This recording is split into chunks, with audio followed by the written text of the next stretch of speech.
Okay, we're going to take a look at the speed skater power movement off the tee or off your initial movement when you're driving forward. Now we have a look here. I'll go through this in slow motion. So we have a look at the initial jump here as he goes to transition his weight forward to go and get the ball. What I'm trying to prove here is the fact that there's an angle of stance. In other words, you're not facing the front wall with your hips facing the front wall. And the reason for that, there's a powerful movement which happens side on with your body. So therefore, this movement here and this movement here is a very powerful movement. You can obviously drive off your outside foot and get initial steps after that, but we'll go through that a little bit more. So the two areas you needed to cover most were down the wall drive and the little boast or cross court little short shot, which can really knock him round. So there's the drive forward to go and get that one. See Remy here once again. I'll go back just a tad as he lands. Okay, so once again he's got an angle of stance because he's covering two main directions that he believes the ball's most likely to go by reading body and whatever else. So it's that way and it is back this way. So it's a cross court lob and straight forehand drop. So they're the ones that he needs to cover. So he's not facing the front wall with his feet level to the floor, to the front wall. So he needs that side on drive, and that's just where he needs to be able to get in the best position to be able to cover this ball. So if we follow it through, see off he goes, and he drives wide with that outside foot and then goes off that, cuts around his opponent, and off he goes. So the next one, which is really interesting, so we've got more of a traditional stance. Okay, so when I talk traditional, let's talk about front on, which a lot of people believe he should be, let's say. So he's relatively front on here, but what you need to understand that his initial movement is not to drop 1 foot back here and then drive forward off that. Sorry, that should have been an arrow. But what happens here is you'll see he keeps his foot side on. So he keeps that foot side on and then drives his movement to the side. So what happens is what I'm trying to prove to you is he hasn't turned his foot back and gone off like a sprinter. What he's done is he's gone in the direction of his hips. The initial movement is this way, towards the direction of his hips. That's where he's going. And as we watch where the ball went, we'll see. Then he starts going forward after that. Now he's going to cut forward and up, further forward, and so on. The initial movement is the across movement, and then it's the forward movement as it goes, but off an outside foot. That's the same in the back too, as far as Remy moving backwards there. Okay, so here Remy's planted his feet, and he'll go with a wide step. So he's gone wide. He hasn't dropped his foot back, and he's gone off. Once again he's gone off that outside foot to go and push across. You see, then he drives off this leg mostly. So the first initial move is to get the direction, general direction, and the second one cleans up that direction. In other words, the movement that Remy used then was a movement which went across and then it went up, not direct towards, as much as you like to think it is. The other thing I want to stress is the fact that it's a wide shoulder stance with your feet, so wider than shoulders. So you need to make sure that you keep your feet wider than shoulders, and you do that for every single shot, which you'll notice like through here. Feet are wider than shoulders because it gives you a really good base to take off on.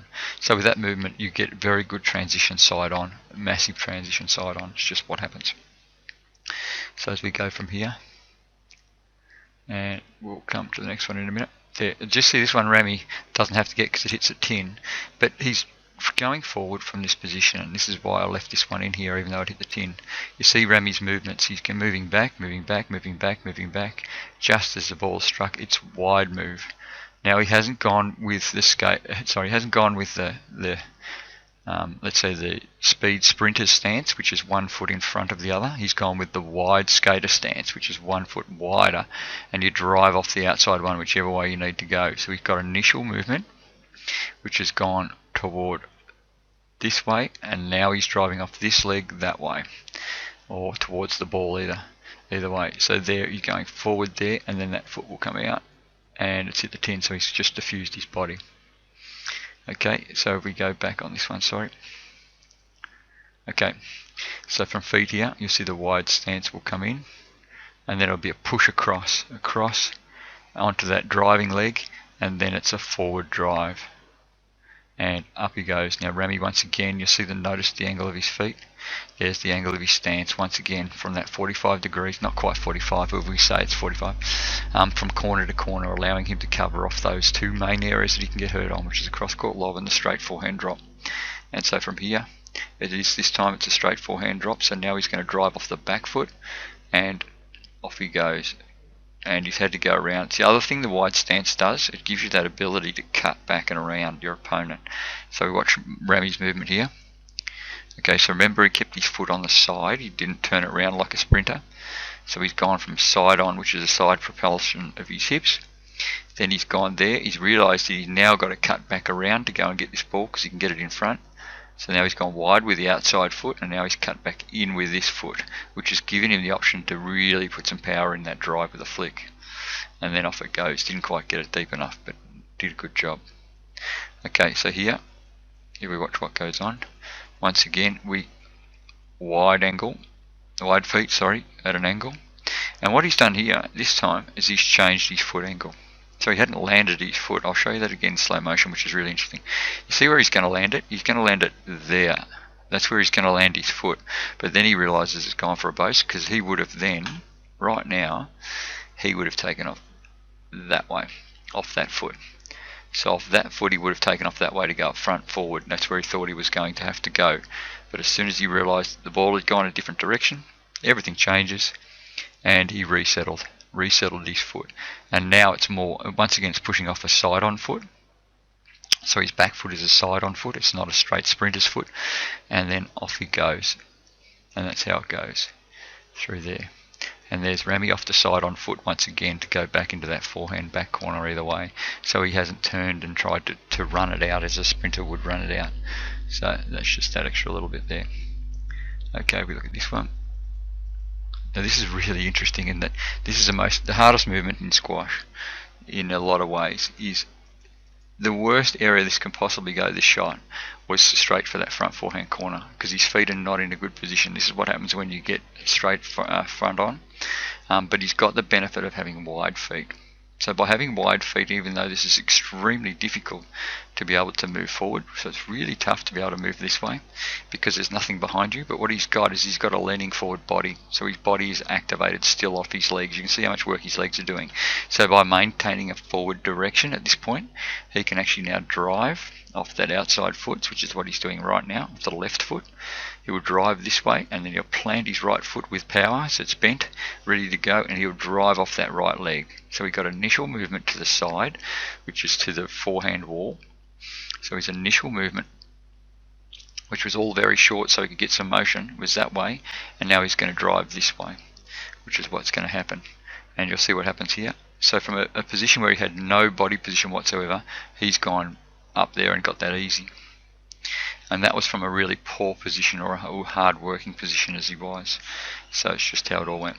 Okay, I picked this rally because there's a few move forwards. There's Joel Makin going now. He's gone with a wide stance drive forward, which is no option because he had to cover the volley on both sides and work out which way the ball was going to go.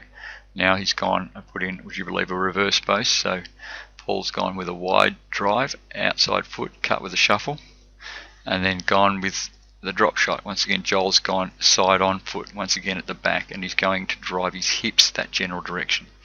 So he will now drive his hips. He's going to drive across that way rather than turn this back foot. He didn't turn this back foot and then try and drive off his back leg. He's gone to drive off this other leg. So what he's doing is he's going to drive off this leg and just get general direction off this leg and drive forward off that one for the last step. So you'll see he'll get that one there, and now he'll drive off this one because that's the driving leg for that big lunge, which is all cool. And then off it goes. So there you go. That's the skater drive. It's a power skater like the speed skaters use. Its legs go wide and you just drive massively, and that's how your legs work that way. To get one knee under your chest and then drive like a traditional 100 meter sprinter would doesn't basically work for squash, because you need to have that side on transition movement, and by angling off at 45 degrees you'll get your drive forward really quickly. Some people do that little, let's say the forward athletic sprint one, but that's only when they've got absolute massive amount of time and it's just a walk in the park to get there. This is the one where you're under stress. This is the one you need to train for, and this is the one that does all the damage as far as your ability to get there and really have some options when you get there. There you go, hope this helps.